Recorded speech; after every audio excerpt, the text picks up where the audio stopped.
Varahi silks వారి grand festive celebrations పొందండి 10,000 రూపాయలు ఆపై కొనుగోలుపై బంగారు నాణెం ఉచితంగా. నమస్తే, గాంధీ భవన్లో ఉన్నాం.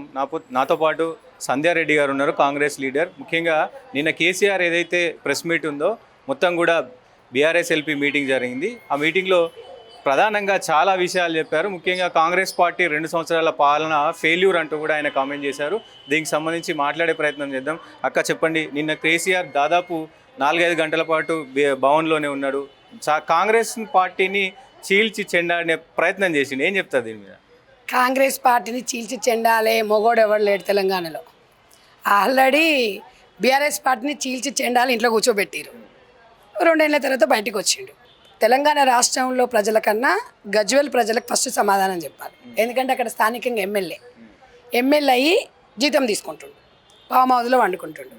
మరి ఆయన విజ్ఞతకే వదిలేస్తాం. ఎందుకంటే కేసీఆర్ అనే వ్యక్తి మంచి నాయకుడు, ప్రతిపక్ష నాయకుడు, తెలంగాణ ఉద్యమకారుడు. నేను కాదనను.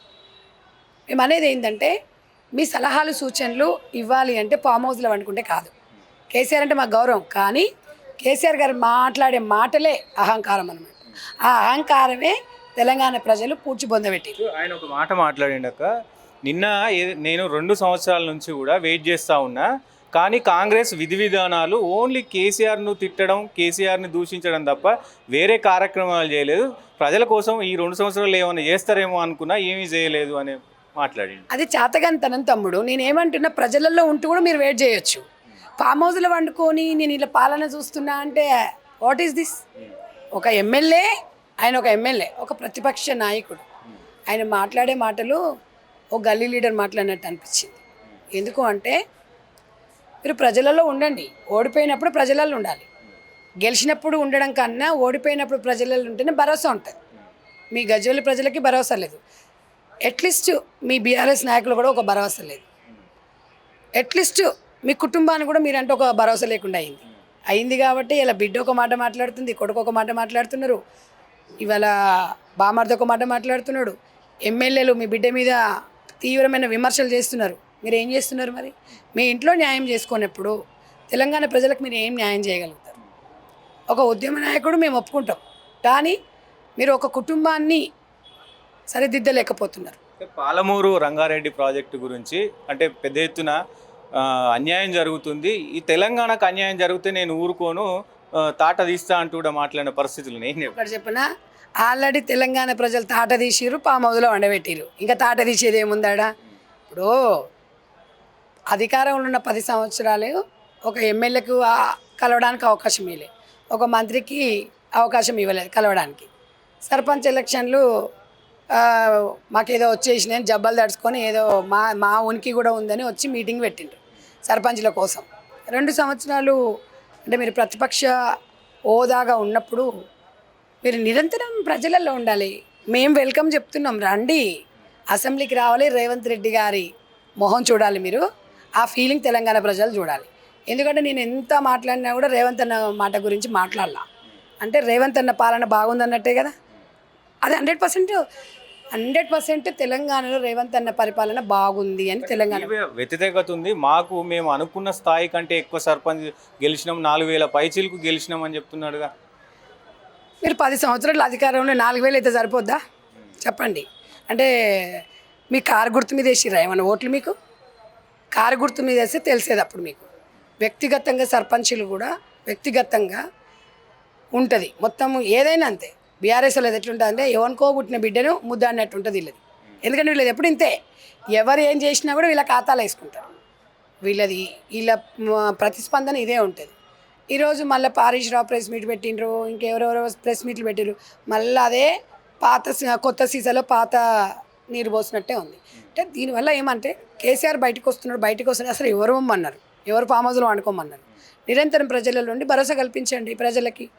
ఇప్పుడు కాంగ్రెస్ పార్టీకి అవకాశం ఇచ్చారు తమ్ముడు, మంచి చేయకపోతే కాంగ్రెస్ పార్టీని కూడా దించేస్తారు. అది ప్రజల చేతిలో ఉంది. ప్రజలు ఇచ్చిన తీర్పుని ప్రజాస్వామ్యంలో గౌరవించాలి మనం అందరం. అది 100కి 100% చేయాలి మనం. మీరు ప్రజాస్వామ్యంలో ఒక ప్రతిపక్ష హోదాలో ఉండి మంచి ప్రతిపక్షం ఇచ్చింది మీకు, మరి ఎందుకు ఇవాళ పార్టీ మీ నాయకులు పార్టీ ఎందుకు మారుతుండ్రు మీకన్నా తెలుసా?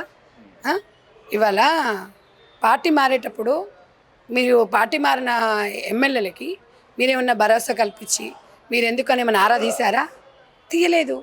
మీరు ఇట్లా ఉంటే అక్కడ గెలిచిన ఎమ్మెల్యేలకి ఒక భరోసా లేకుండా అయింది. ఎలా?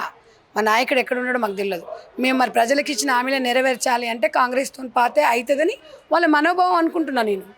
ఇవాళ ఒక మనిషి భరోసా లేకపోతే మరి ప్రజలకు వాళ్ళు ఇచ్చిన హామీలు ఎట్లా నెరవేరుస్తారు? అమ్మ పెట్టదు, అడుకోనియ్యదు. మీరు ఫామ్ హౌస్లో వండుకుంటారు, మీ నీ బిడ్డనేమో తివారు జైలుకు పోద్ది, మీ కొడుకేమో అన్ని కేసులలో ఇరుక్కుంటాడు, ప్రెస్ మీట్లకు పరిమితం అవుతారు.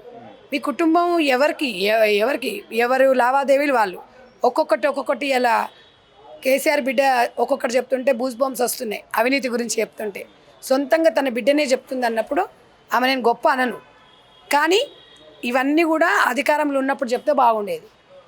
ఇలా ఆమెకు అధికారం దక్కలేదు, ఆమె అనుకున్న స్థాయిలో ఆమెకు అక్కడ ప్రయోజనం చేకూరలేదు కాబట్టి డెఫినెట్గా ఇలా వచ్చి బయట చెప్తున్నారు. అంత మాత్రానికి ప్రజలే నమ్మే పరిస్థితి లేదు. కార్లో పోతున్నప్పుడు చాలా మంది ప్రజలు చెప్తా ఉన్నారు నెక్స్ట్ వచ్చేది మన ప్రభుత్వమే అని చెప్పి నాకు చాలా మంది చెప్తా ఉన్నారు అనేది నిన్న ప్రెస్ మీట్లో కూడా అన్నాడు. ఏం చెప్తారు? ఇప్పుడు ఎవ్వరు పోయినా కూడా మన ప్రభుత్వం వస్తుంది అని ప్రతి ఒక్కరు 10 సంవత్సరాల సీఎం, ఆయన ఒక నాయకుడు, ఉద్యమకారుడు, అందరూ అప్రిషియేట్ చేస్తారు. అందరూ కేసీఆర్ అంటే నాకు కూడా అభిమానం, నేను కాదనను.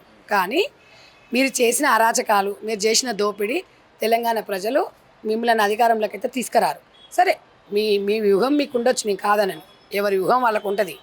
మీరు వచ్చి ప్రజలలో మంచిగా చేస్తే 100% మిమ్మల్ని స్వాగతిస్తారు. మేము అనుకునేవన్నీ చేస్తే మమ్మల్ని స్వాగతిస్తారు. ఇది పార్టీలు, అధికారం అనేది ఎవరికి శాశ్వతం కాదు. కాకపోతే మీరు శాశ్వతం అనుకోరు. ఇప్పుడు మీకు అధికారం లేదని చెప్పి ఆరాటపడుతున్నారు. మీకు ప్రతినిత్యం వ్యక్తిగతంగా మీకు అధికారం లేకపోతే బతకలేరు. అధికారం పోయిన క్షణమే మీరు బెడ్కి పరిమితమైంది. అంటే ముఖ్యంగా నిన్న ఏదైతే దాదాపు 4-5 గంటల పాటు భవన్లో ఉన్నాడు, ఎక్కడ కూడా కాంగ్రెస్ మంత్రుల పేర్లు కానీ కాంగ్రెస్ ముఖ్యమంత్రి పేరు కానీ ఎక్కడ తీసుకోలేరు. అంటే ఎట్లా చూడొచ్చు దీన్ని? ఎట్లా చూడొచ్చు అంటే బాగా చేస్తుంది, పరిపాలన బాగుంది అన్నట్టు. ఇప్పుడు మీరు కూడా గమ్మత్తుకు వచ్చని ఏమడుగుతారంటే తిడితే తిట్టింది అంటారు, తిట్టకపోతే ఎందుకు తిట్టలేదు అంటారు. అది పోయేసి కేసీఆర్ గారిని అడగాలి, ఎందుకు సార్ మీరు ఎవరిని ఏమనలేదు అని అడగాలి.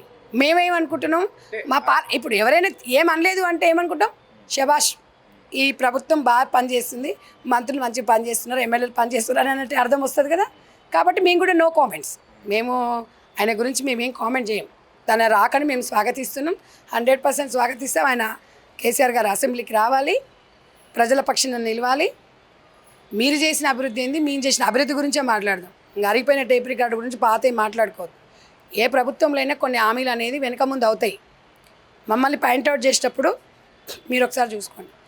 మట్టి కూడా దళితునికి ఇస్తున్న 3 ఎకరాలు ఇవ్వలే, KG to PG అన్నారు, ఇవ్వలేదు. డబుల్ బెడ్రూమ్ అందరికి ఇండ్లు అన్నారు, ఇవ్వలేదు. మరి మీరు ఎందుకు పాసిబుల్ కాలేదండి? రుణమాఫీ అన్నారు, ఎందుకండి రుణమాఫీ చేయలేదు? బీఆర్ఎస్ అధికారంలో ఉన్నప్పుడు కాంగ్రెస్ పార్టీతో మ్యాక్సిమం 80% సాల్వ్ అయ్యింది, ఇంకొక 20-25% ఉంది, చేస్తాం. ఒకవేళ మేము చేయలేదు అనుకోండి, మీకే అధికారం ఇస్తారు. అంటే ఎక్కడ కూడా ఈ 2 సంవత్సరాల కాలంలో ఎక్కడ కూడా ఒక తట్టెడు మట్టి కూడా శంకుస్థాపన కూడా చేయలేరు, ఒక ప్రాజెక్ట్ చేయలేరు. రైతులకు కానీ ముఖ్యంగా ఇండస్ట్రీలకు సంబంధించి డెవలప్మెంట్ గురించి కానీ ఎక్కడ కూడా ఒక తట్టెడు మట్టి కూడా ఎత్తలేదు అనేది ఆయన మాట్లాడిన పరిస్థితి. ఫామ్ హౌస్లో వండుకుంటే ఏం కనిపిస్తుంది తమ్మి? ప్రజలలోకి వస్తే అక్కడ ఏం జరిగింది, ఏం అభివృద్ధి జరిగింది అనేది కనిపిస్తుంది. ఫామ్ హౌస్లో వండుకుంటే కనిపించదు. మరి ప్రజలకు వెళ్ళండి, కాంగ్రెస్ పార్టీ ఏం చేసిందో తెలుసుకోండి. రైతులకి రుణమాఫీ ఎంత చేసింది, రైతు భరోసా ఎంత ఇచ్చింది, ఇవాళ మహిళలకు ఉచిత బస్సు ఏమి ఇచ్చింది, ఇవాళ సన్న వడ్లకి 500 రూపాయలు బోనస్ ఎట్లు ఇచ్చింది, ఇవన్నీ ఏ రకంగా ఇప్పుడు ఉచితంగా 200 యూనిట్ మహిళలకు ఇచ్చింది. ఇవన్నీ గతంలో ఏదైతే కాంగ్రెస్ ప్రభుత్వ పాలన ఉన్నప్పుడు యూరియా కోసం చెప్పులు పెట్టిన లైన్లో మళ్ళీ అదే పరిస్థితి తీసుకొచ్చిండు. తలకాయ లేనాడు ధమాక్ లేనాడే మాట్లాడతాడు. యూరియా అనే విషయం కేంద్ర ప్రభుత్వం చూసుకుంటుంది, రాష్ట్ర ప్రభుత్వాల మీద ఉండదు. బాధ్యత ఉంటుంది కానీ యూరియా తయారు చేసేదైతే రాష్ట్ర ప్రభుత్వం కాదు కదా, కేంద్రం నుంచే అన్ని రాష్ట్రాలకు వస్తుంది. దాంట్లో కావాలని మైండ్ గేమ్ ఆడుతున్నారు తప్ప రైతులకు అందరికీ తెలుసు, ఏదైనా కూడా రైతు పక్షాన ఫస్ట్ గెలిచిన క్షణమే రైతు కమిషన్ ఏర్పాటు చేయడం అనేది శుభసూచకం. ఇంకా అంతకన్నా ఎక్కువ రైతు కమిషన్ మెంబర్లను పెట్టినారు. వీళ్ళు ఇంతకుముందు ఏమైనా పెట్టినారా? వీళ్ళు ఏమైనా దిక్కుమాలిన ఒక్కటన్నా రైతులకు సంబంధించింది ఒకటన్నా వీళ్ళు మేలు చేశారా? మేము ఇంత చేసుకుంటూ వస్తున్నాము, 2 సంవత్సరాలు అయ్యింది, 3 సంవత్సరాలు ఉంది, ఇంకా 100% చేస్తాం. మేము ఒక్కొక్కటి చేస్తాం. అన్నీ మేము చేస్తున్నాం కాబట్టి వాళ్ళకు మాట్లాడి కూడా ఏం లేదు అక్కడ. ఇప్పుడు ఇది చేయలేదు అని కాదు. 6 గ్యారంటీలలో ఓ గ్యారంటీ ఉంది, 2500 ఇవ్వాలి, మహిళలకు ఇవ్వాలి, పెన్షన్స్ ఉన్నాయి. మనకు రేవంత్ రెడ్డి గారు కూడా చెప్పారు మన ఆర్థిక పరిస్థితి ఎట్లా ఉంది రాష్ట్రంలో, ఆ పరిస్థితిని బట్టి ముందుకెళ్తామంటున్నాం. ఎవరైనా ఆర్థిక పరిస్థితి ప్రతి ఒక్కరికి తెలుసు, దాన్ని బట్టే మనకి ఏమేమి నిత్యావసరంగా ఏమేమి అవసరం అనేది అది చేసుకుంటూ వస్తున్నారు. 100% తెలంగాణ ప్రజలకు ఇచ్చిన హామీలు రేవంత్ రెడ్డి గారి ప్రభుత్వం, కాంగ్రెస్ ప్రభుత్వం 100% వాళ్ళకి నెరవేరుస్తుంది. ఒకవేళ వాళ్ళు మంచి చేయలేదని అనుకోండి, మంచి చేయకపోతే అప్పుడు చూస్తారు. అది ప్రజలకు మంచి చేస్తేనే కదా కాంగ్రెస్ పార్టీ అధికారంలోకి వచ్చేది. మాకు ఆల్రెడీ అవకాశం ఇచ్చిండ్రు, ప్రజల తీర్పుని మీరు గౌరవిస్తలేరు, మీకు రాజ్యాంగం విలువ లేదు. మేము ప్రజలకు రెస్పెక్ట్ ఇస్తాము, అధికారం అయితే మాకు శాశ్వతం కాదు, అధికారం ఇచ్చిన మేము బాధ్యత ఉన్నాం. ఓవరాల్గా మొత్తం నిన్న జరిగినటువంటి కేసీఆర్ మీటింగ్లో సో మీరు అబ్జర్వ్ చేసింది ఏంటి? ముఖ్యంగా కాంగ్రెస్ పార్టీకి సంబంధించి ఏం లోపాలు అంటే ఇంక ఇవి సెట్ చేసుకుంటే బాగుంటుంది, నెక్స్ట్ మేమే వస్తాము అనుకునే ఏమన్నా మీరు ఆశ ఎవరి ఆశ వాళ్ళకు ఉంటుంది. మనిషి ఆశాజీవి కాబట్టి మనదే వస్తుందని భరోసా ఇస్తారు. మన మన మన పార్టీ రాదంటే అవుతుందా తమ్మి? ఆయన కూడా గంతే, ఆయన ఒక ప్రజానాయకుడు వచ్చిండు, ప్రెస్ మీట్ పెట్టిండు, మేమేం అనట్లేదు కదా. మా ప్రభుత్వం కేసీఆర్ మెచ్చనీకనో అమిత్ షా మెచ్చనీకనో మోడీ గారు మెచ్చనీకని చేస్తలేం. తెలంగాణ ప్రజల గుండెల్లో మేము ఉండాలి, వాళ్ళకి ఇచ్చిన హామీలు నెరవేర్చాలి. అదొక్కటే కాంగ్రెస్ ప్రభుత్వం నినాదం. అందరూ బాగుండాలి, అందులో కాంగ్రెస్ పార్టీ ఉండాలి. ముఖ్యంగా ఏదైతే కేసీఆర్ ప్రెస్ మీట్ తర్వాత అందరూ మంత్రులు కూడా ప్రెస్ మీట్ పెట్టి కేసీఆర్ కౌంటర్ ఇస్తూ ఉన్నారు. అంటే ఒక్క కేసీఆర్ మాట్లాడితే ఇంతమంది మంత్రులు మాట్లాడడం కూడా దాన్ని వేరే రకంగా అంటే అంటే చూసారా కేసీఆర్ పవర్ ఏందో చూస్తున్నారు కదా అన్నట్టు వాళ్ళు చెప్తా ఉన్నారు. పవర్ అని కాదమ్మా, కేసీఆర్ మాజీ సీఎం ఆయన, గల్లీ లీడర్ కాదు. కేసీఆర్ గారు మాట్లాడినప్పుడు తప్పకుండా మన ప్రజాస్వామ్యంలో ఉన్నప్పుడు ప్రతి మంత్రి ప్రతి వ్యక్తి ఒక జనరల్ సెక్రటరీగా నేను కూడా స్పందిస్తున్నా. ప్రజాస్వామ్యంలో ఉన్నప్పుడు మాట్లాడే రైట్ అందరికి ఉంటుంది, ఆయన మాట్లాడింది ప్రతి ఒక్కరు కూడా అది చేస్తారు. ఇప్పుడు ఎవరో ఒకరు మాట్లాడకపోతే మాట్లాడలేదు, మాట్లాడుతూ అంటారు. ఇవన్నీ కాంగ్రెస్ ప్రభుత్వం పట్టించుకోదు, ప్రజల కోసం పనిచేస్తుంది. మమ్మల్ని ఒక ఏళ్ళతోనంటే 4 ఏళ్ళు వాళ్ళని చూపిస్తాం, వాళ్ళ విజ్ఞతకు వదిలేస్తాం. మేము అనేది ఏంటంటే ప్రజాస్వామ్యంలో మాట్లాడే స్వేచ్ఛాభావం ఎక్కువగా కాంగ్రెస్ పార్టీలో ఉంటుంది. కాబట్టి ఈరోజు మీ ముందుకు వచ్చి మేము ఈ అవకాశం కూడా మాకు రావడం అనేది అది మామూలు విషయం. మాకు ఈరోజు గాంధీ భవన్ ఈ అవకాశం ఇచ్చింది, అమ్మ సోనియా గాంధీ గారు ఇచ్చారు. మేము ఒక హ్యాపీగా ఫీల్ అవుతాం. ఒక మహిళ ఇంత స్వేచ్ఛగా మాట్లాడడం అనేది అది మామూలు విషయం కాదు. మీరు ముఖ్యంగా కవిత గారితో పనిచేసారు. సో ఏంటి అసలు కవిత ప్లాన్ ఆఫ్ యాక్షన్ ఏంటి? బయటికి వచ్చి అంటే ఏం చేయబోతుంది?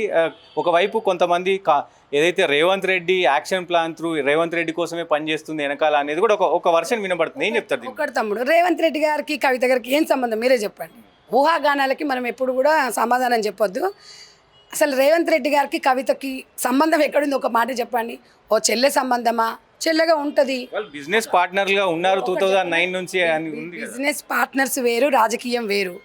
ఎవరో తమ్ముడే పేకాటని ఒక్కటే. రేవంత్ రెడ్డి గారు అలాంటి అవినీతి పరులను ఎప్పుడు కూడా ఎంకరేజ్ చెయ్యరు. అసలు రేవంత్ అన్నకి కవిత గారి బిజినెస్కి కానీ కవిత చేసే రాజకీయాల గురించి ఆయనకు సంబంధం లేదు, అసలు కాంగ్రెస్ పార్టీకి సంబంధం లేదు. ఎందుకంటే తన ఉనికిని కాపాడుకోవడానికి ఒక జాగృతి అనే సంస్థను ఒక పెట్టుబడిగా పెట్టుకుంటుంది. అవసరం అనుకుంటాను ఓపెన్ చేస్తుంది, అవసరం మళ్ళీ అవద్దు అనుకున్నప్పుడు మూసుకుంటుంది. దాని గురించి పట్టించుకోవాల్సిన ఇప్పుడు కూడా మీరు చూడండి, తెలంగాణ రాష్ట్రంలో ఆమె గత ప్రభుత్వంలో ఏ రకంగా అయితే చేసిందో జాగృతిలో కూడా ఒకతే ఉంటుంది. ఎప్పుడు మీకు చూడండి, ఏది పెట్టినా ప్రెస్ మీట్ పెట్టినా ఏది పెట్టినా ఆ మొక్కతే ఫోకస్ కావాలి. ఎక్కడ ధర్నాలు చేసినా మొక్కదాని గురించే తీసుకుంటారు, ఆ మొక్కదాని గురించే చేస్తారు. నేను అనేది ఏందో ఒక 10 మందిని కలుసుకుపోయే మనస్తత్వం కవితది కాదు. కవిత ఈ జీవితంలో సీఎం కాదు, ఒక వార్డు మెంబర్ కూడా కాలేకపోతుంది. ఈ రకంగా ఉంటామే తీరు మార్చుకోవాలి. ప్రజాస్వామ్యంలో మహిళ రావాలి. నేను 100% కోరుకుంటా. తను నిజంగా కూడా తన మనసు మార్చుకొని ప్రజా సమస్యల మీద ఆమెకు ఒక అవగాహన అయితే ఉంది, చదువుకున్నది ఉంది, ఒక మొండితనం కూడా ఉంది, సాధించే వరకు కూడా వదలదు. కానీ కొన్ని మనం వదులుకోవాలి, కొన్ని కావాలి అంటే కొన్ని వదులుకోవాలి. కొన్ని మోరల్స్ ఉంటాయి, అవి వదిలేసుకొని ప్రజలకి నిత్యం అవసరం ఏ రకంగా ఉంటుందో ఆ రకంగా ముందుకోవాలి. కానీ డబ్బు ఉందని చూసి వాపుని చూసి మనం బలుపు అనుకుంటే అది పొరపాటు. కవిత గారిని నేను స్వాగతిస్తున్నాను. తన ఒక రాజకీయ జీవితాన్ని వెతుక్కొనియండి, మనం కాదని. ప్రజాస్వామ్యంలో ఎవరైనా పోవచ్చు, ఎవరైనా స్వేచ్ఛగా ఉండొచ్చు, ఎవరైనా కావచ్చు. అదృష్టం ఎలా ఉంటే మీరు దగ్గర నుంచి ఆమెతో పనిచేశారు కాబట్టి అసలు ఆమె ప్లాన్ ఆఫ్ యాక్షన్ ప్లాన్ ఎలా ఉంటుంది, అసలు ఏం చేయబోతున్నారు ఏంటి అనేది ఏమని కాదు, మొండితనం అయితే ఉంటుంది. ఏదైనా సాధించాలంటే మాత్రం సాధించగలుగుతుంది. అహంకారం అనేది వదలాలి. సీఎం అయితా అని మొన్ననే అన్నది, నేనే సీఎం అయితా. ప్రతి ఒక్కరము నేను ఇప్పుడు కూడా చెప్పిన కదా, మనిషి ఆశాజీవి అనుకోనియండి, కొద్దిసేపు సంతోషపడనియండి, ఏముంది. సీఎం అని అనిపించుకోవడం కేటీ రామారావు కల్వకుంట్ల కుటుంబానికి అలవాటు. కేటీ రామారావు కూడా సీఎం అని అన్నారు, కవిత సీఎం అని అనుకోనియండి, నష్టం ఏం జరుగుతుంది? ఇప్పుడు వాళ్ళ ఆనందాన్ని మనం ఎందుకు కాదనాలి? ప్రజాస్వామ్యంలోకి పోతే ఎక్కడ నిలబడుతుందో అక్కడున్న ప్రజలు తీర్పిస్తారు, అంతేనే కదా. సో అది